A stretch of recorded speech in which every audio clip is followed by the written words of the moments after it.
C'est un plaisir de vous retrouver sur la RTG. Au sommaire de ce journal, la visite à Kissidougou du ministre secrétaire général de la présidence. Le général Amara Kamara est au contact de la population. Un accueil chaleureux lui a été réservé de ce côté où la population réitère son engagement à soutenir les actions du CNRD.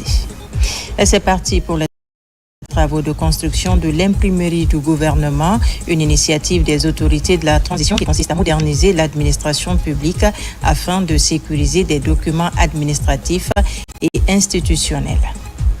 Aussi, dans ce journal, il sera question de la campagne de prise en charge sanitaire gratuite des malades indigents dans la commune de Mateto.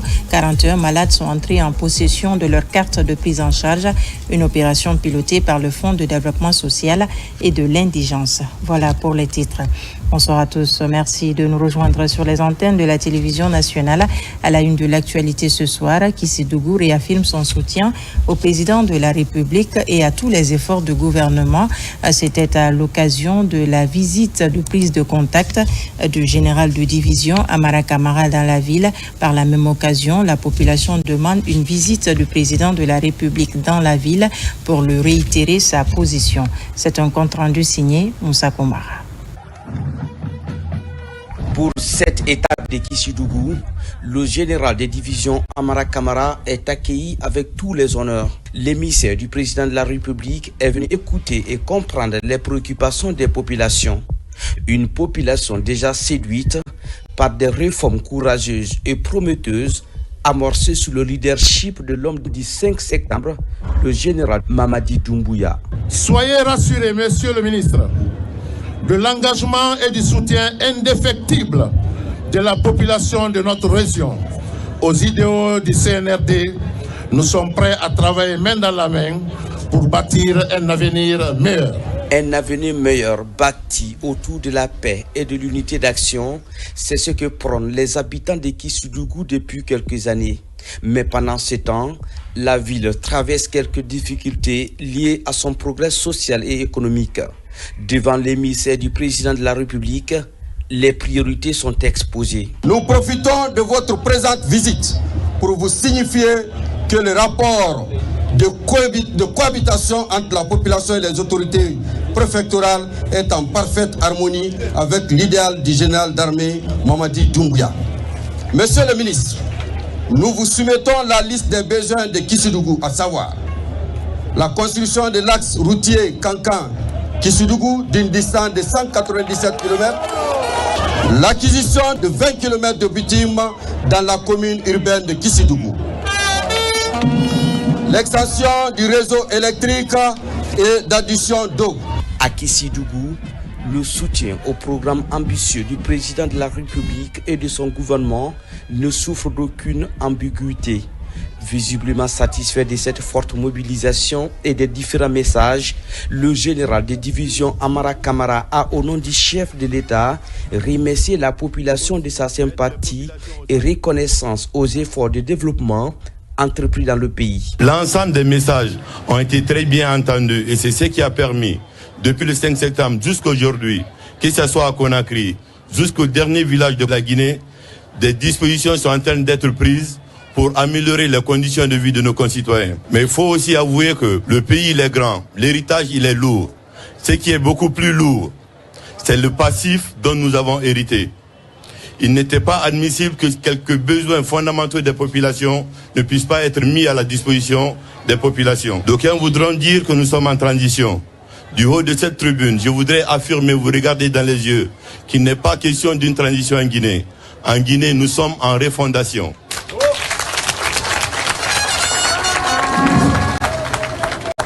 Dans la refondation, on mettra les bases d'une administration solide.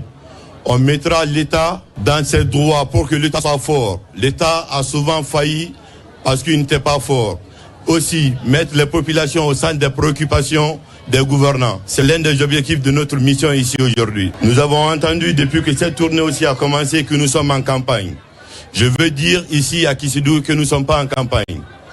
Au contraire, partout où nous sommes passés, la délégation a fait objet de plébiscite.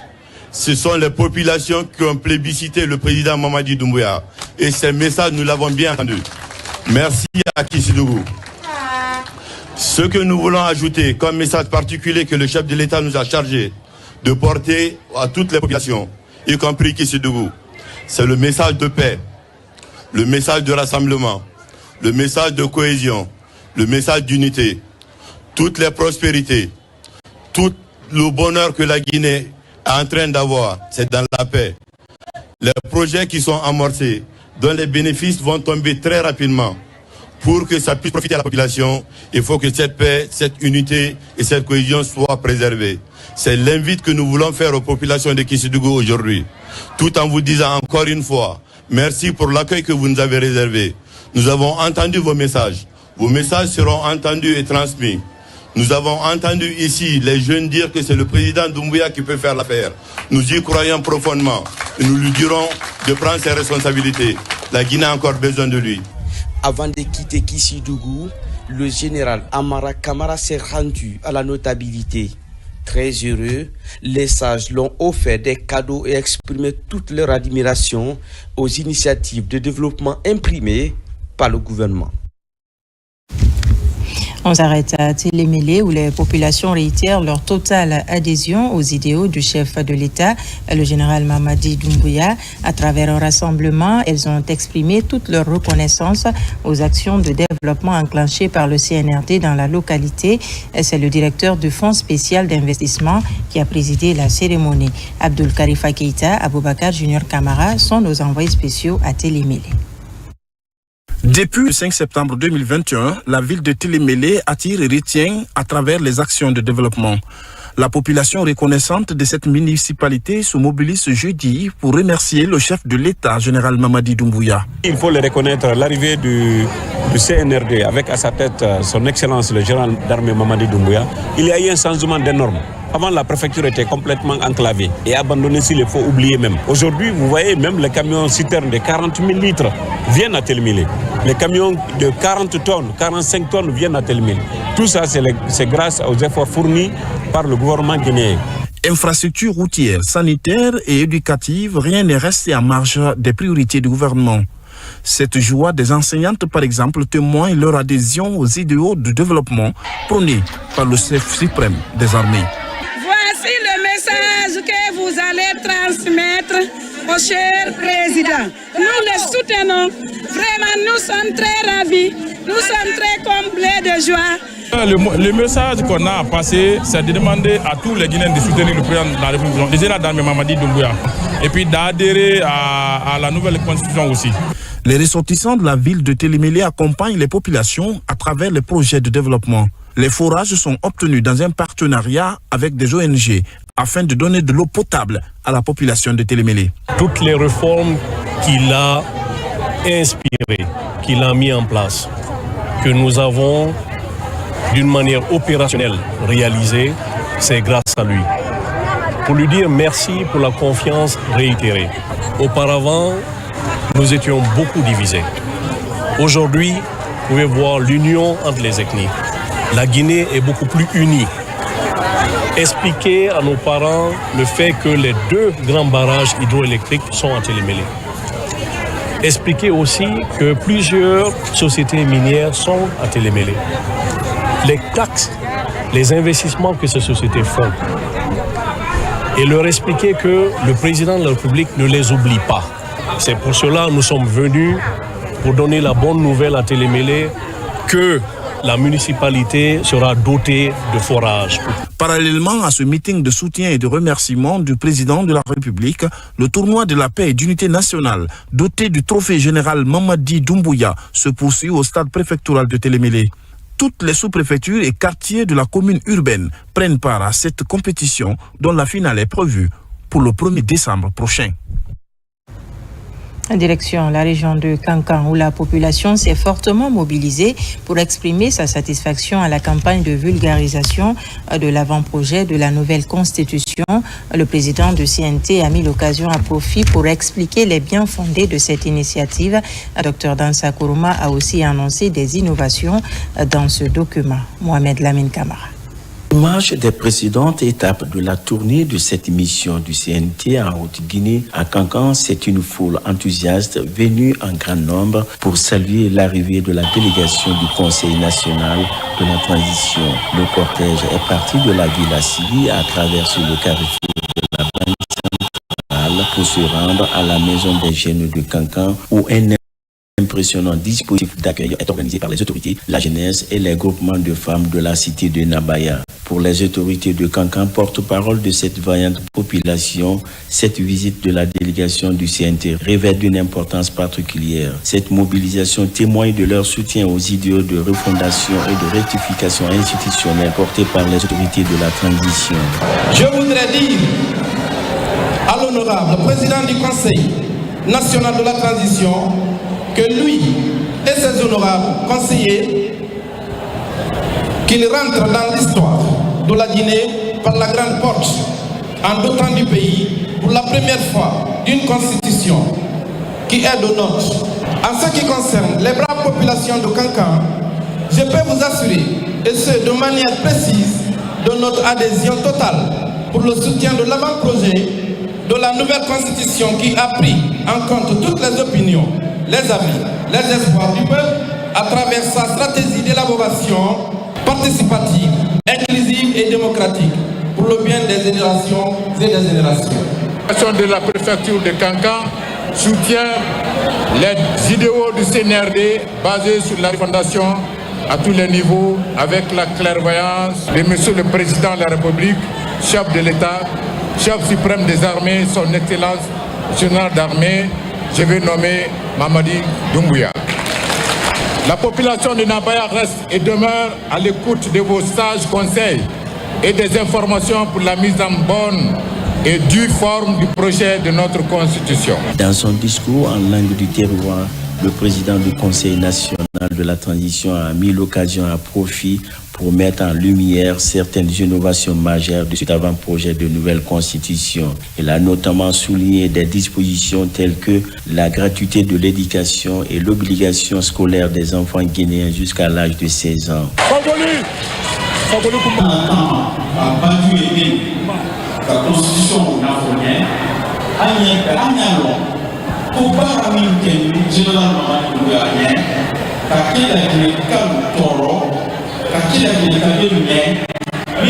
constitution la Guinée s'arrière avec la constitution la constitution de Jamana subventionnement ni ka bolo ni ka fama bolo ni ma subventionnement permanent beaucoup de ni ka bolo ka fama bolo ni ma bolo subventionnement renforcé beaucoup de ni ka loni bolo ni ma subventionnement renforcé beaucoup de ala kwali ekulu dans frambolo ali kulu sioro naima somima ido fo mindia ijana ngomini ido fo ka sele dawati na yisela ma andi seloma albara pemima andi seloma constitution.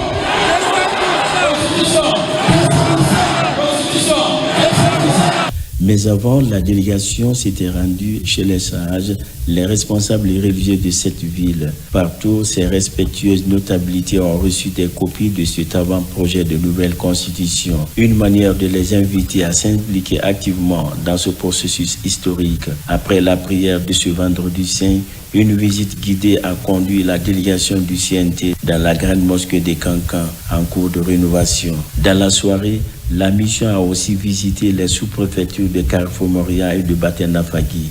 Tout comme les localités visitées, l'adhésion totale des populations au contenu de ce document de l'avant-projet de nouvelle constitution est irréversible.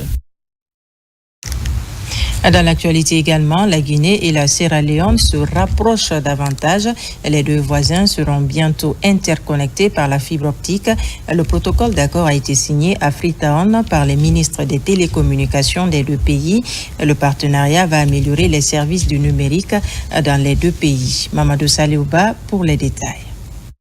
À Freetown, la ministre des Postes, des Télécommunications et de l'économie numérique est venue matérialiser avec son homologue de la Sierra Leone la volonté de deux États à mutualiser leurs infrastructures numériques. Cette série de signatures ouvre la voie à l'interconnexion de deux voisins par la fibre optique. Nous savons que le numérique va apporter énormément d'avantages sur la vie de nos concitoyens, que ce soit dans le domaine de l'éducation, que ce soit dans le domaine des infrastructures, de l'agriculture, dans le domaine de l'énergie.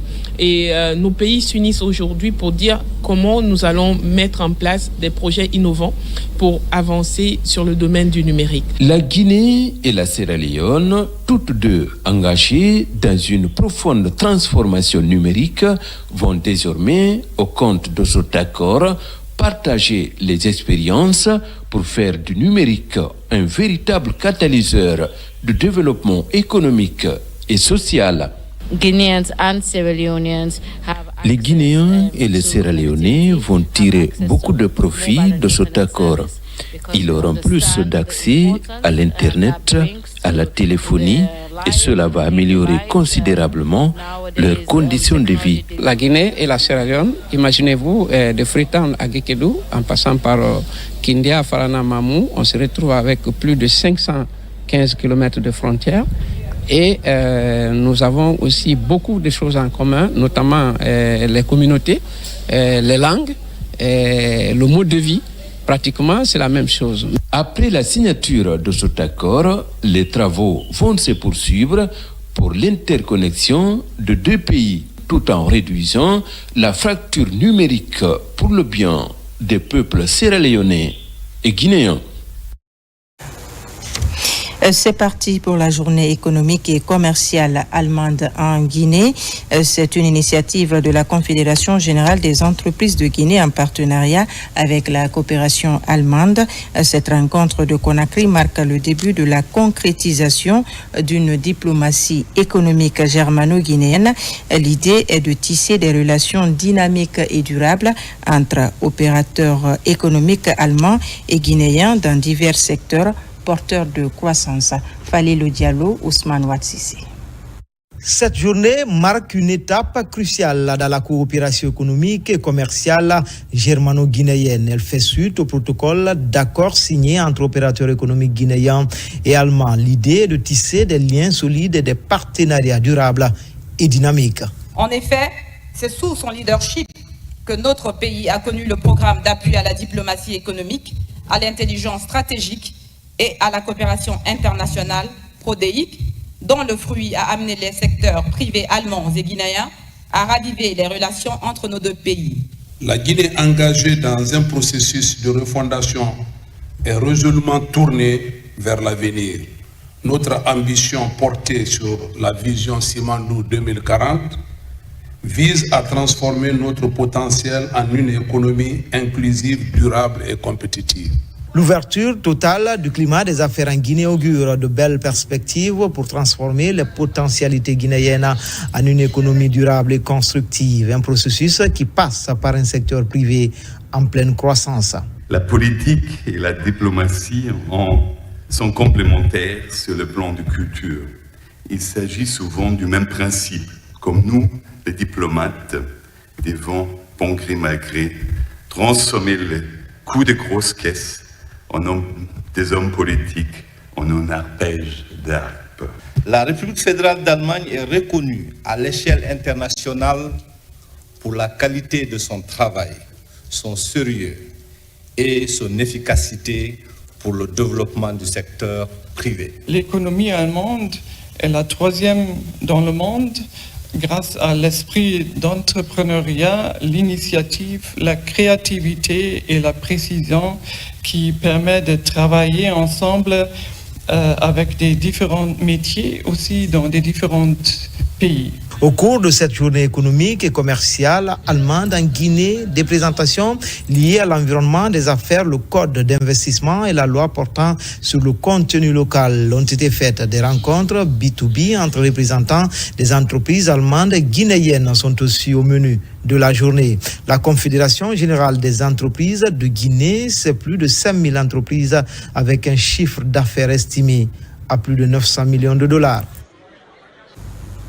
Je vous l'annonçais dans les titres, modernisation de l'administration publique sur le terrain. Cette politique se poursuit avec la réalisation d'infrastructures.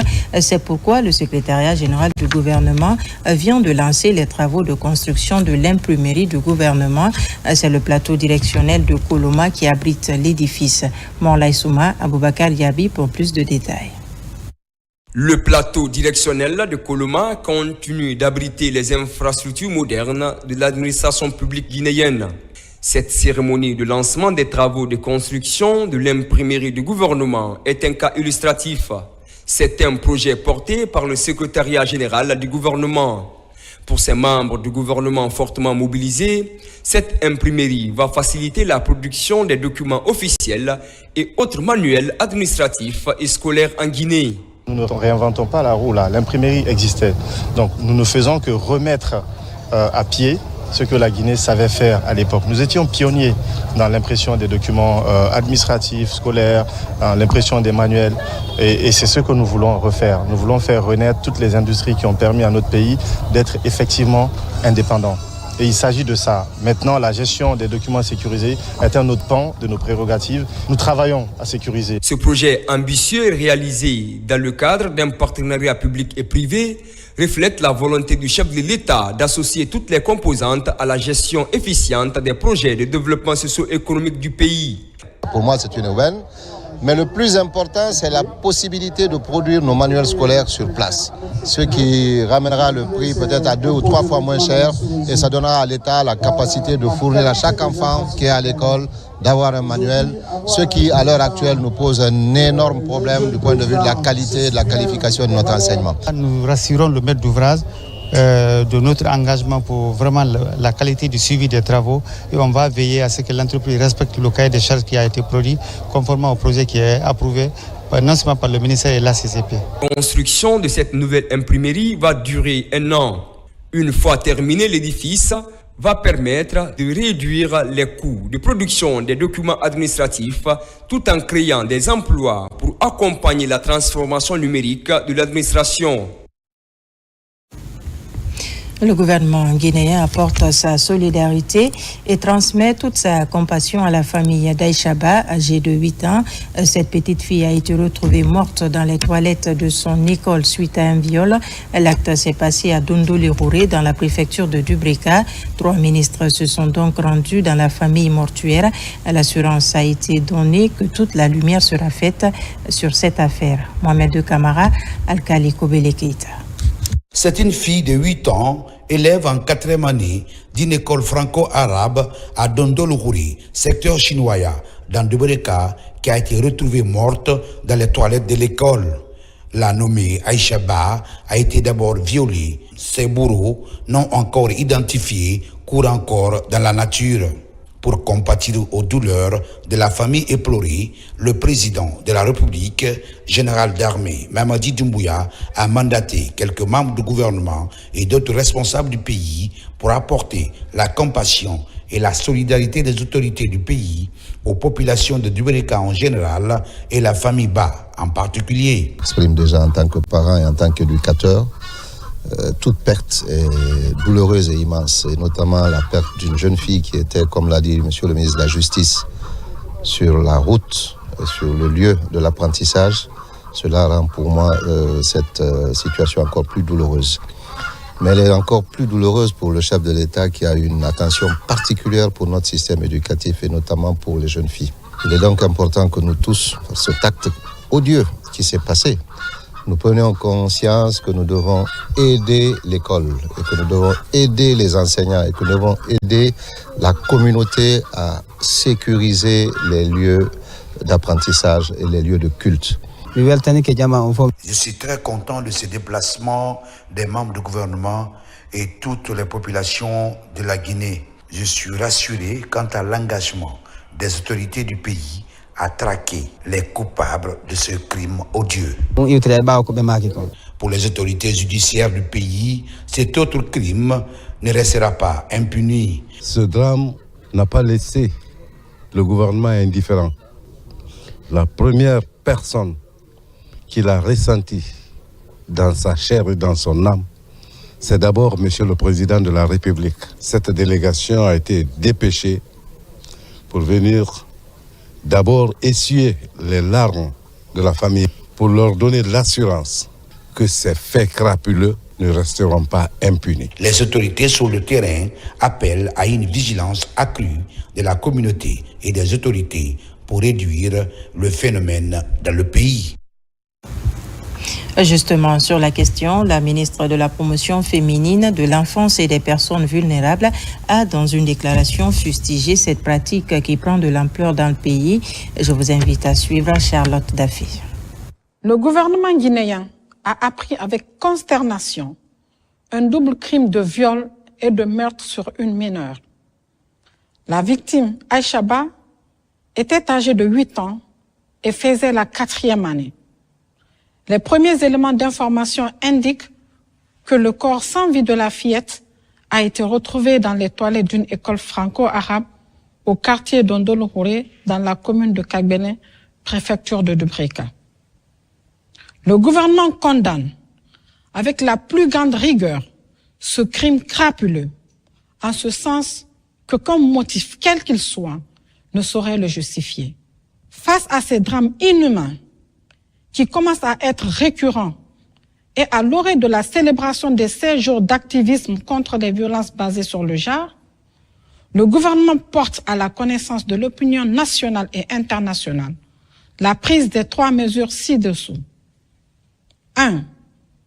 La saisine du procureur de la République près le tribunal de première instance de Dubreka et l'ouverture d'une enquête pour arrêter et traduire devant la juridiction compétente les responsables de cette infraction criminelle. 2. Le durcissement de la politique pénale afin qu'aucune circonstance atténuante ne soit acceptée par les tribunaux en faveur des présumés auteurs et complices de viol. 3. L'intensification d'actions de sensibilisation en vue d'une plus grande diffusion des dispositions légales et réglementaires sur les viols.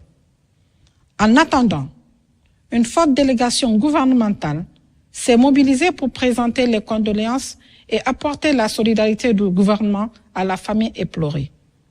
Cette action a été appréciée par la famille, les proches et les autorités locales. Le gouvernement invite la population à prêter main forte aux services de sécurité et de justice. Il réitère sa détermination à mettre hors d'état de nuire tous les responsables d'actes odieux, y compris et en premier lieu ceux coupables de violences basées sur le genre. Ce soir, on s'intéresse au principe de reddition des comptes en Guinée. La Cour des comptes tient au respect de la loi par les dirigeants des entreprises publiques. Sur une trentaine de sociétés publiques en 2023, une seule a pu présenter un document comptable. La situation est jugée préoccupante. N'est-ce pas, Salematou Kanté, Ibrahima Ibeka Kamara?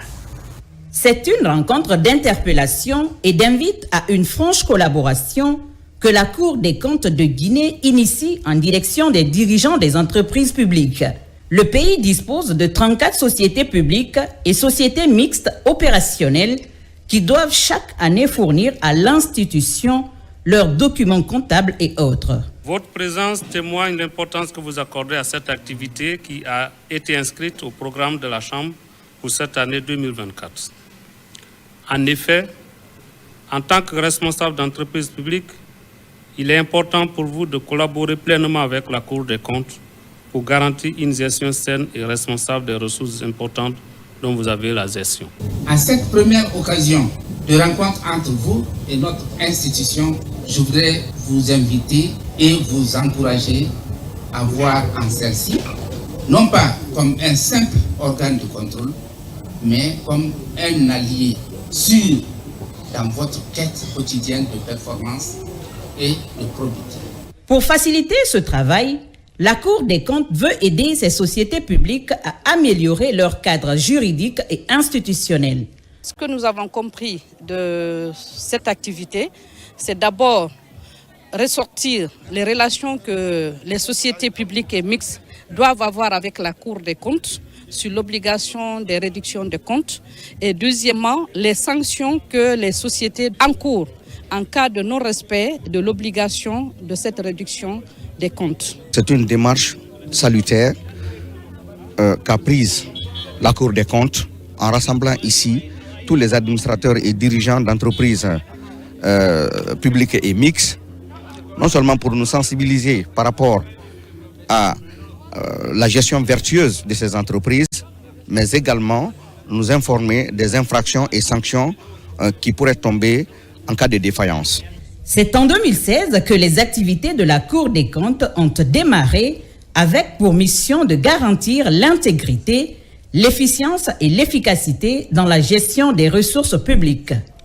Elle veille à ce que chaque franc dépensé par l'État soit utilisé dans l'intérêt des populations guinéennes. Au ministère de la fonction publique, l'on s'achemine vers l'évaluation des services et agents publics. Le travail sera mené périodiquement par l'inspection générale de l'administration publique à travers ses différents corps de contrôle et les gestionnaires des ressources humaines. Cette semaine, les outils d'évaluation ont été présentés à l'ensemble des acteurs concernés. Reportage de Mamadi Terna Kamisuko. C'est une décision forte prise par le ministère du Travail et de la fonction publique, celle de recruter les agents par poste au sein de l'administration publique. L'un des avantages à tirer de cette nouvelle orientation est la possibilité offerte au département de mieux s'assurer de la performance des services. Ainsi, des outils d'évaluation sont mis à la disposition de l'ensemble des DRH et des inspecteurs de l'administration publique. L'évaluation de performance est une procédure formelle et productive visant à mesurer le travail et les résultats d'un employé sur la base de ses responsabilités professionnelles. L'ensemble du processus d'évaluation des performances vise à améliorer le fonctionnement d'une équipe ou d'une organisation afin d'atteindre des niveaux plus élevés de satisfaction de ses usagers. L'évaluation des agents de l'État viendra renforcer cet outil-là. Et ça contribuera également au renforcement de la performance. L'objectif est de permettre à l'IGAP, Inspection générale de l'administration publique, de pleinement jouer son rôle de police des structures de l'État. La meilleure manière de savoir si on est au service de nos concitoyens, si nos politiques publiques répondent aux besoins de nos concitoyens, il fallait procéder à l'évaluation. Et pour évaluer, il faut avoir les outils objectifs, les outils adaptés à nos contextes d'évaluation de la performance des structures et des agents publics. Nous partons vers une administration orientée vers les résultats, donc c'était un passage pour nous important. L'évaluation des services et des agents publics sera donc périodique dans l'administration publique guinéenne. Il s'agit d'un instrument efficace pour être en adéquation avec les attentes de la population. Alors à Mamou, pour parler de la lutte contre la fraude et la criminalité transfrontalière, la Direction générale des douanes en fait son cheval de bataille. Grâce à Expertise France et l'Union européenne, certaines brigades de douane du pays et des services pilotes du même corps ont été récemment outillés. Objectif, les amener à mobiliser plus de ressources pour les caisses de l'État à travers le renforcement de la surveillance transfrontalière. RTG Mamou, Mamadou Paté Baldé. Les douaniers du pays au rendez-vous pour la mobilisation des recettes de l'État. Grâce à l'Expertise France financée par l'Union européenne, ces soldats de l'économie nationale réunis à Mamou ont désormais toutes les compétences nécessaires pour lutter contre la fraude, améliorer la gestion fiscale et participer à la mobilisation et la sécurisation des recettes de l'État. On a essayé de former les gens pour qu'ils puissent mieux appréhender ces trafics en leur donnant la géopolitique des routes, les pays de provenance, les pays de destination, de consommation, et pour qu'ils puissent vraiment se positionner par rapport à tous ces fléaux qui viennent toucher de plus en plus la Guinée. Nous attendons beaucoup à nos agents un résultat fiable. Un autre résultat qui va nous permettre de mobiliser encore beaucoup plus de recettes et de lutter contre la fraude et contre la contrebande. L'objectif était de réviser, actualiser l'instruction cadre sur les renseignements, revoir le maillage et la cartographie douanière, renforcer les capacités des brigades et des services pilotes. C'est de pouvoir renforcer la vigilance pour pouvoir empêcher l'importation ou l'exportation des marchandises interdites. Je vous invite avec considération de tout mettre en œuvre pour sauver le pays. L'ambition de la Direction générale de la douane est de soutenir les réformes entreprises par le gouvernement afin de moderniser le secteur en vue de renflouer les caisses de l'État. Et puis à Cancan, les femmes du mouvement panafricain nous sommes la solution à célébrer en différé la journée internationale de la femme rurale et la journée mondiale de l'alimentation. Elles en ont profité pour attirer l'attention des autorités et de la communauté internationale sur le rôle et la place des femmes dans le processus de développement. RTG Cancan, Fodé Bangali Fofana. Elles sont venues de Sigiri, Kérouané, Kouroussa, Mandiana, Dabola et Titoubou, mais aussi de la Côte d'Ivoire. Sous la conduite de leur leader, ces femmes du mouvement Femmes rurales africaines pour la souveraineté alimentaire sont ici pour la célébration en différé de la Journée mondiale de l'alimentation, mais aussi de la Journée internationale de la femme rurale. Ce sont les mêmes luttes que nous menons. C'est encore ici les femmes rurales. On parle encore ici d'agriculture. On parle encore ici d'autonomisation de la femme rurale. Et c'est un véritable sentiment de joie de voir aussi qu'il y a des autorités qui accompagnent ces femmes. Il y a des associations dans votre pays qui accompagnent ces femmes-là. Donc c'est vraiment un sentiment de joie pour nous. Ce mouvement panafricain des femmes rurales, Nous sommes la solution, s'est approprié des 2 journées qui sont pour elles des moments forts de rappel de l'engagement de la femme rurale dans tout processus de développement communautaire pour une autonomisation de la femme rurale. Elle tend à devenir un moyen de contrôle de la souveraineté des peuples et des États. C'est pourquoi, en tant que femmes, mères nourricières, nous sensibilisons, éduquons, conscientisons nos populations, nos décideurs et plaidons pour la prise en compte dans nos politiques nationales de développement agricole d'une agriculture écologique qui respecte toute vie sur terre et qui sacralise la nature.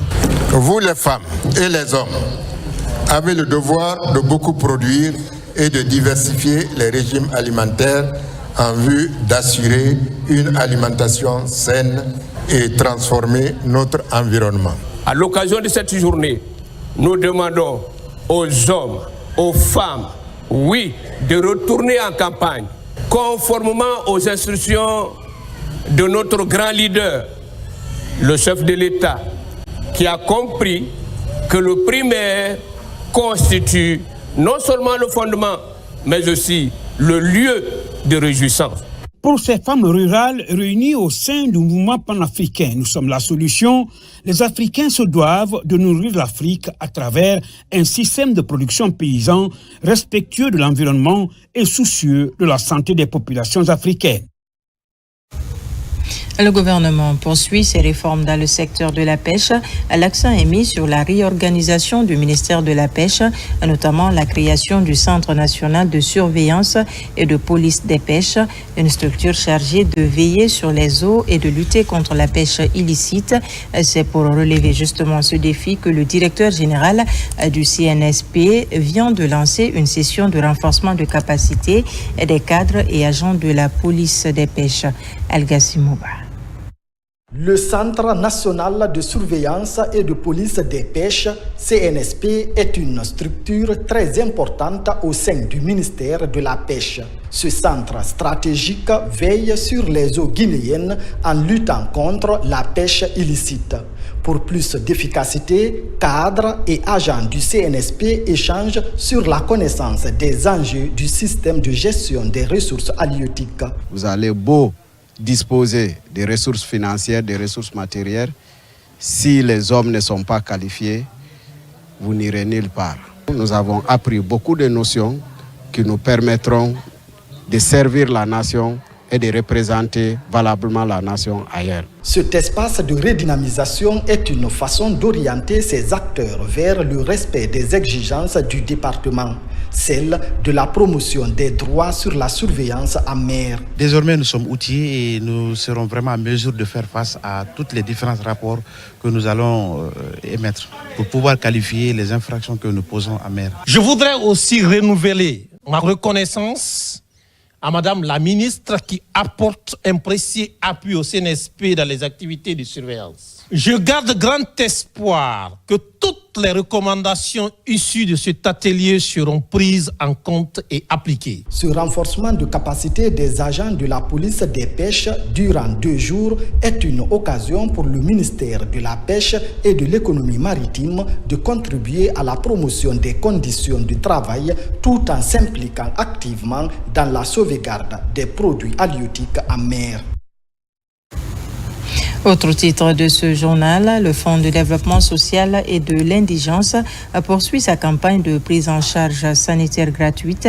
Dans la commune de Matoto, 41 malades indigents bénéficient de ce service humanitaire de l'État, un service rendu possible grâce à la vision éclairée du chef de l'État, le général Mamadi Doumbouya. Le point avec son assaillant. Après une sélection, 41 malades indigents de la commune de Matoto bénéficient de titres de prise en charge sanitaire gratuite. Cet événement reflète la vision ambitieuse de son Excellence, le Président de la République, Général d'armée Mamadi Doumbouya. Ensemble, ils placent la justice sociale et le bien-être des citoyens au cœur des priorités nationales.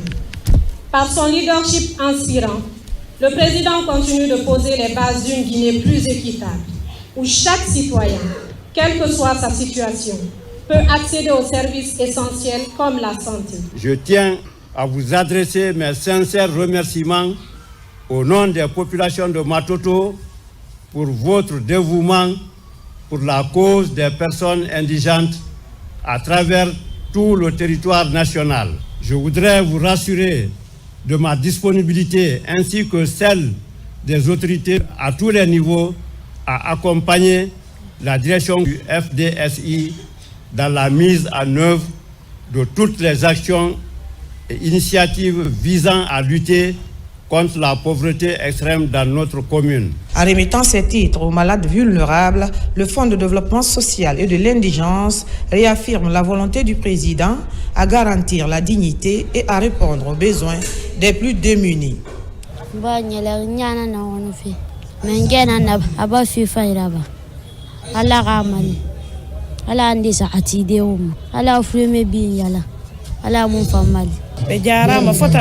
mi weltike moƴƴano Allah yoɓata ɓe hay fus ala ko mi wawla sinasi mi jarniɓe e si président o yo Allah ɓurtumo wallude yo Allah sellinmo sellinamo sellina ɓiɓɓe makko ɓen fof yo Allah juwirmo moƴƴere janggo yo Allah okkumo doole fi wallugol men walla jama o. C'est un sentiment de satisfaction pour la vision de son excellence Mamadi Doumbouya. Ce qu'il a mis comme soubassement pour la santé pour tous, franchement, c'est un ravi et on ne fait que le remercier. Le programme de prise en charge sanitaire gratuite pour les plus vulnérables, initié par le président de la République, vise à rétablir la justice sociale dans une Guinée prospère. À Zérekoré, il existe désormais un laboratoire vétérinaire pour prévenir et lutter contre les maladies animales et améliorer la santé publique. Ce labo vient répondre aux besoins cruciaux des éleveurs de la région dans le cadre de l'amélioration de la santé des animaux et augmenter leur productivité. Et c'est le ministre de l'Agriculture et de l'Élevage qui a procédé à l'inauguration en présence de plusieurs cadres et des partenaires techniques et financiers. Lancé Kamesoko. C'est une étape importante franchie dans le développement du secteur de l'élevage dans la région de Zérekoré. Grâce à la mise en service de ce laboratoire vétérinaire ultramoderne, la région pourrait désormais diagnostiquer rapidement toutes les maladies animales et mettre en place des mesures de contrôle efficaces pour prévenir les épidémies. Nous avons l'insigne honneur de vous adresser nos sincères remerciements à sa juste valeur et celui d'offrir à notre filière ce beau bijou flambant neuf, le laboratoire moderne, livré et équipé à Zérekoré. Garantir la politique d'une seule santé en assurant la couverture sanitaire animale et humaine est l'ambition de l'État et de ses partenaires de la FAO et de l'USAID. Le laboratoire que nous allons inaugurer aujourd'hui permettra aux services vétérinaires du ministère de l'Agriculture et de l'Élevage de disposer d'un outil performant au niveau de la région de Zérekoré pour une détection précoce et rapide en vue d'une réponse efficace contre les maladies animales, y compris les zoonoses. L'USAID, en tant que partenaire financier de projet de soutien à la sécurité sanitaire mondiale, est heureuse de constater que son financement est orienté vers des actions pertinentes qui vont contribuer de façon significative au renforcement des capacités des services vétérinaires du pays. L'événement qui nous réunit aujourd'hui s'inscrit dans le cadre du partenariat stratégique engagé en 2015 entre la FAO et l'USAID pour la lutte contre les menaces de pandémies émergentes du programme de sécurité sanitaire mondiale. De la rénovation à l'équipement en passant par la formation du personnel, le laboratoire vétérinaire régional a coûté plus d'1,6 milliard de francs guinéens. On reste à l'intérieur du pays où Dabola, Gawal et Tougué sont 3 préfectures touchées par des rencontres de sensibilisation doublées et d'information sur le projet d'urgence et d'appui au programme NAFA. Acteurs et partenaires sont tous mobilisés. La rencontre entrevoit une inclusion plus large et efficace. Séance tenante, les assistants communautaires de l'ANIES sont dotés de motos pour leur mobilité. Abdelkarim Kamara. Le projet de riposte d'urgence et d'appui au programme NAFA suit son cours normal. Chaque étape obéit à une démarche holistique dans l'approche communautaire voulue par l'ANIES. Dans les préfectures de Gawal, Dabola et Tougué, les acteurs partagent des stratégies et bonnes pratiques développées par le programme NAFA. Au sortir de ce présent atelier, que chacun connaisse le rôle qu'il joue. On va mettre tous les moyens à votre disposition, les outils nécessaires vous permettant d'accomplir la mission qui vous a assignée. La rencontre mobilise les assistants communautaires, les comités de gestion des plaintes, les ministères de l'Environnement, de la promotion féminine, de l'administration du territoire, la Direction nationale des investissements publics et la Banque mondiale. La Direction nationale des investissements publics a pour mission la mise en œuvre de la politique du gouvernement en matière de programmation et de gestion des investissements publics, mais aussi faire le suivi et l'évaluation des projets et programmes d'investissement sur le plan physique et financier. Il est important que nous soyons là pour vous écouter, pour nous assurer d'abord que vous comprenez parfaitement le projet. Chers AC, membres des comités de gestion, il ne suffit pas seulement de recevoir l'argent, de transférer l'argent, mais le changement qui est attendu doit être insufflé par vous. Vous avez affaire à une population vulnérable. Gawal se réjouit déjà des résultats sur le terrain.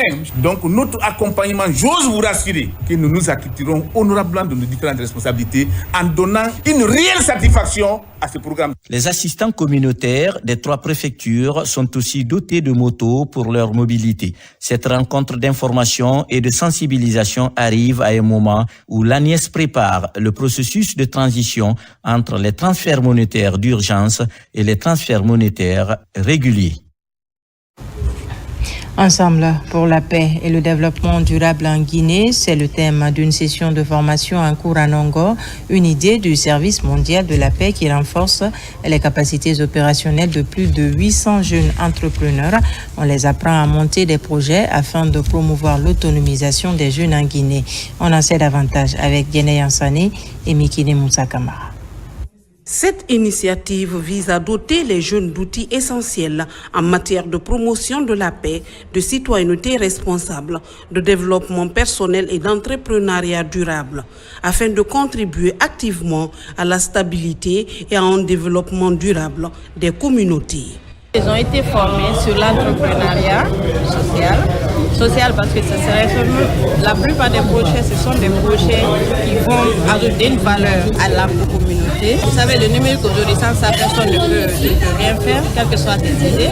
On a le développement personnel, ça veut dire comment s'affirmer soi-même, mais dans le respect aussi de l'affirmation des autres. Cet événement marque une étape clé dans l'engagement collectif pour la construction d'une Guinée pacifique et résiliente. Il y a le Fonds national d'insertion des jeunes, qui est au ministère de la Jeunesse et des Sports, en abrégé FONIJ, que vous pouvez approcher éventuellement pour discuter avec eux sur les modalités de financement pour que, si possible, vous puissiez trouver un complément de financement. Au niveau du gouvernement, il y a quelques dispositifs pour aller vers les structures spécialisées dans le cadre de la recherche, soit des informations complémentaires ou des financements complémentaires. Avec l'appui technique et financier du Service mondial pour la paix durable, cette session de formation est une phase pilote du programme de renforcement des capacités des jeunes. Elle est axée sur plusieurs modules. La lutte contre les violences basées sur le genre, le combat s'intensifie. Un autre projet vient de voir le jour pour donner plus de force à la lutte. Il s'agit de projets libres exécutés par un consortium d'ONG, dont le Club des jeunes filles leaders de Guinée. Le programme a débuté par une causerie. Explication de Yaya Silla. Sous le regard de la maîtresse du centre de couture Wontanara, ici à la Cité de Solidarité, les filles apprennent la couture.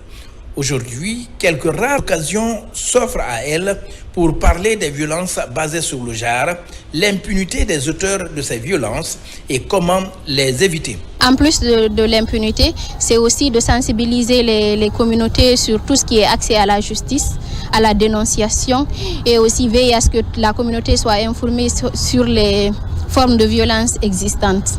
Le projet libre est financé par l'Union européenne et exécuté par le consortium Avocats sans frontières, le Club des jeunes filles leaders de Guinée et le Centre guinéen pour la promotion et la protection des droits humains. Dans cet atelier de couture, les filles qui constituent les communautés à la base ont bien compris les conseils prodigués par leurs camarades filles. Quand il nous voit dans la rue, il va nous dire je t'aime, mais c'est du mensonge. Il veut nous enceinter et après il nous laisse comme ça. Quand tu es en train de travailler, ton travail va là, ça va cacher. Depuis une dizaine d'années, le Club des jeunes filles leaders de Guinée a un seul et unique objectif, changer la mentalité dans la lutte contre les mutilations génitales féminines, le mariage précoce et l'abandon scolaire des filles. Un mot de culture pour terminer. Du 6 au 8 décembre prochain, les bijoutiers guinéens vont être célébrés à travers un événement qui leur est dédié. Ça s'appelle Salon de la bijouterie guinéenne. Premier du genre, les organisateurs étaient face à la presse pour expliquer les enjeux de cet événement. C'était en présence de notre reporter Tierno Maroufba. Valoriser la bijouterie dans toute sa diversité et promouvoir l'activité des artisans, telle est la vision du Salon de la bijouterie guinéenne. Cet événement, qui en sa première édition se tiendra du 6 au 8 décembre. L'idée est de vendre le savoir-faire des Guinéens tout en mettant un accent sur les échanges et réflexions sur la problématique du développement du secteur en Guinée. Un réseau qui permet à nos bijoutiers, nos talentueux bijoutiers, de voir le jour, qui travaillent dans l'ombre mais qui ne sont pas du tout vus. Ce salon, cet événement est fait pour eux de moderniser, professionnaliser le secteur qui est tant marginalisé en Guinée. Aux côtés des promoteurs du salon de la bijouterie, les acteurs du secteur et les artistes de renommée nationale comptent accompagner l'événement. L'artiste Anti Crazy, grand promoteur du contenu local, est l'ambassadeur de ce salon. Moi, tout ce qui est guinéen, j'aime. Et quand ce n'est pas guinéen, je ne suis pas dedans. Et quand tu me vois dedans, c'est parce que ça n'existe pas en Guinée. Et quand c'est en Guinée, je ne vais jamais laisser ça pour aller ailleurs. Tous les autres secteurs ici ont un événement annuel. Pourquoi pas les bijoutiers? Nous avons pensé à eux, mettre de la lumière sur eux, mais surtout le mot professionnaliser le secteur, même après l'événement, que l'activité continue. Cette rencontre de 72 heures sur la bijouterie guinéenne va connaître la participation des bijoutiers de Conakry et de l'intérieur du pays avec un seul objectif, mettre en valeur le talent des bijoutiers guinéens. Voilà qui met fin à ce journal. Merci de nous avoir reçus chez vous. L'actualité se poursuit sur notre site le www.rtgguinée.info. On se retrouve demain pour une nouvelle session d'information de la Guinée, notre paradis, terre de richesse et d'innovation. Bonsoir.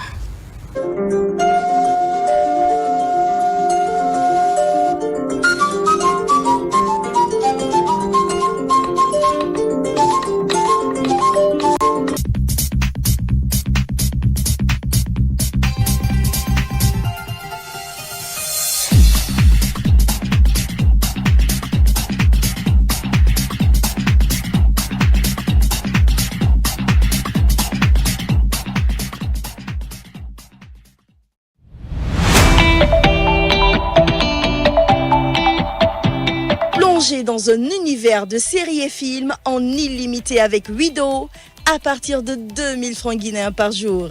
Pour s'inscrire sur Wido, rejoignez-nous sur wido.tv, cliquez sur Créer mon compte, saisissez vos informations, nom, prénom, numéro de téléphone ou adresse mail, puis cliquez sur Valider. Vous recevrez un code par SMS, entrez-le ici et cliquez sur Valider. Créez et confirmez votre mot de passe, puis cliquez sur Valider.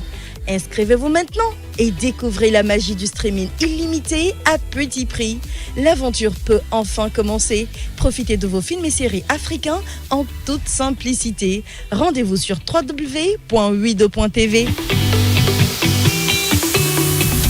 Bonsoir aimables téléspectateurs, merci de nous rejoindre sur les antennes de la télévision nationale. Bienvenue dans ce nouvel épisode de La Parade. Vous avez été nombreux la semaine dernière à voter pour vos clips préférés, pourquoi pas pour votre clip de l'année, au compte bien sûr de l'organisation de la première édition de l'événement Parade sur scène, une cérémonie de récompense de prix, de satisfecit et de trophées aux meilleurs clips diffusés dans l'émission Parade, c'est-à-dire du 1er janvier jusqu'au 30 novembre 2024. Alors aujourd'hui également, voilà, vous avez une